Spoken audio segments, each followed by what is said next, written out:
इंसान की commercial, economic और सोशल लाइफ उसकी इन्वायरमेंट के गिर्द घूमती है।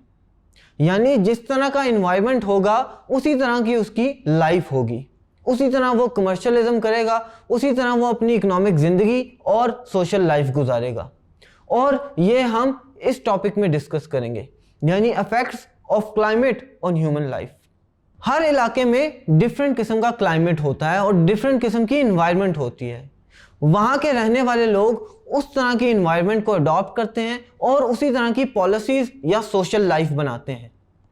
पाकिस्तान में चूंकि डिफरेंट किस्म की इन्वायरमेंट है और डिफरेंट किस्म का क्लाइमेट है, तो यहाँ पर रहने वाले लोग अलग अलग तरीके से रहते हैं।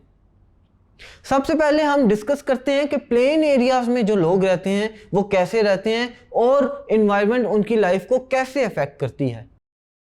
प्लेन एरियाज में जो क्लाइमेट है वो काफ़ी हद तक इंटेंस होता है, यानी उसके क्लाइमेट में काफ़ी इंटेंसिटी होती है। यहाँ पर अगर समर्स बहुत ज़्यादा हॉट हैं तो विंटर्स बहुत ज़्यादा कोल्ड होती हैं। ऐसा मौसम वेजिटेबल्स और फ्रूट की प्रोडक्शन के लिए काफ़ी अच्छा है और यहाँ पर काफ़ी इरिगेशन भी की जाती है। जैसा कि मैंने आपको सिंध और पंजाब के बारे में बताया था, जिन्हें अपर इंडस प्लेन और लोअर इंडस प्लेन कहते हैं, यहाँ पर बहुत ज़्यादा प्रोडक्शन की जाती है फ्रूट्स की और वेजिटेबल्स की। क्यों? क्योंकि ये इलाके काफ़ी हद तक ज़रखेज़ हैं। ये इलाके बहुत ज़्यादा डेंसली पॉपुलेटेड भी हैं, जिसकी वजह से यहाँ पर लोगों की इनकम काफ़ी हद तक अच्छी है। पाकिस्तान की मैक्सिमम पॉपुलेशन इसी एरिया में रहती है, यानी प्लेन रीजन्स में। यहाँ पर फैसिलिटी काफ़ी अच्छी है ट्रांसपोर्ट की, कम्युनिकेशन की, हेल्थ की और एजुकेशन की, जिसकी वजह से काफ़ी लोग यहाँ पर आकर सेटल होते हैं। ना सिर्फ इस इलाके के लोग बल्कि काफ़ी दूर दराज से लोग आकर प्लेन एरियाज में सेटल होना चाहते हैं। क्यों? क्योंकि यहाँ के पीपल या यहाँ के लोग काफ़ी अच्छी ज़िंदगी गुजारते हैं। अब हम बात करते हैं नॉर्थ या नॉर्थ वेस्टर्न एरियाज़ की, कि वहाँ का क्लाइमेट कैसा है और वहाँ के लोगों पर और उनकी ज़िंदगी पर ये क्या इफेक्ट डालता है। ये एरियाज़ तो माउंटेन से सराउंडेड हैं और सी लेवल से 1000 मीटर ऊपर तक चले जाते हैं। यहाँ पर टेम्परेचर काफ़ी हद तक कोल्ड होता है, जिसकी वजह से विंटर्स में तो यहाँ कोई काम नहीं होता है। ये लोग माइग्रेट करके या तो किसी और इलाके में चले जाते हैं या कोई एक्टिविटी नहीं करते अपने विंटर्स में। यहाँ पे सिर्फ समर्स में काम किया जाता है।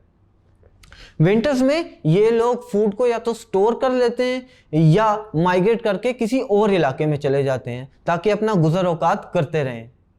जब समर्स दोबारा आती हैं तो इनकी लाइफ रिवाइव हो जाती है। यहाँ पर समर्स आने के बाद जो माउंटेन्स पे बर्फ जमी होती है या स्नोफॉल हुई होती है वो पिघलना शुरू होती है। वो पिघलने के बाद वाटर फ्लो तेज हो जाता है और स्ट्रीम्स और रिवर्स में पानी आना शुरू होता है, जिसकी वजह से लैंड को इरिगेट भी किया जाता है। यहाँ के लोगों का बुदोबाश हैंडीक्राफ्ट्स और टूरिज्म पर मबनी है। तीसरी किस्म है उन लोगों की जो डेजर्ट में रहते हैं। आइए देखते हैं कि डेजर्ट में रहने वाले लोगों को क्लाइमेट किस तरह अफेक्ट करता है और वो किस तरह अपनी ज़िंदगी गुजारते हैं। डेजर्ट में काफ़ी हद तक हॉट और ड्राई किस्म का वेदर होता है। यहाँ दिन और रात के टेम्परेचर्स में काफ़ी डिफरेंस होता है।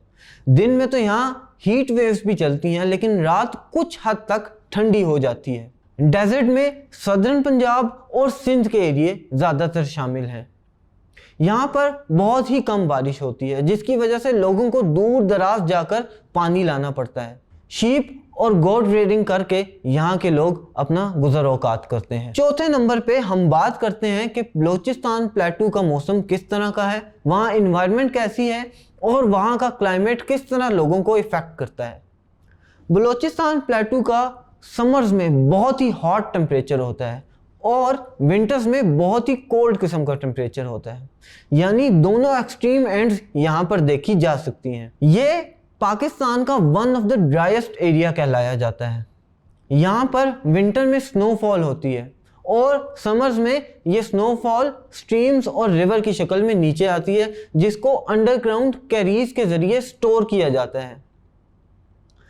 अंडरग्राउंड कैरीज के ज़रिए जब इनको स्टोर कर लिया जाता है तो ये वाटर एवेपोरेट नहीं होता गर्मियों में, जिसकी वजह से इसको यूज़ कर लिया जाता है एग्रीकल्चर में और इस तरह लोग वहाँ पर गुजर औकात करते हैं। तो आपने देखा कि एक ही मुल्क में कितनी डिफरेंट किस्म की आबो हवा है। नॉर्दर्न एरियाज़ में जाएं तो वहाँ बारिशें ही बारिशें हैं, और सदर्न एरियाज़ में आए या बलोचिस्तान प्लेटू की तरफ आएँ तो यहाँ खुश्क साली है और डेजर्ट लाइक सिचुएशन है। आपने देखा कि एक ही मुल्क में रहते हुए किस तरह के डिफरेंट आबो हवा यहाँ पाए जाते हैं।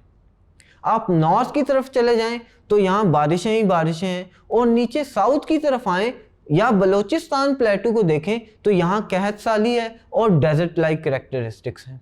इसी तरह यहाँ पर रहने वाले लोग या इन इलाकों में रहने वाले लोग क्लाइमेट और इन्वायरमेंट को अडॉप्ट करते हैं, उसी तरह की पॉलिसीज़ बनाते हैं और फिर उस तरह अपना गुज़र औकात करते हैं।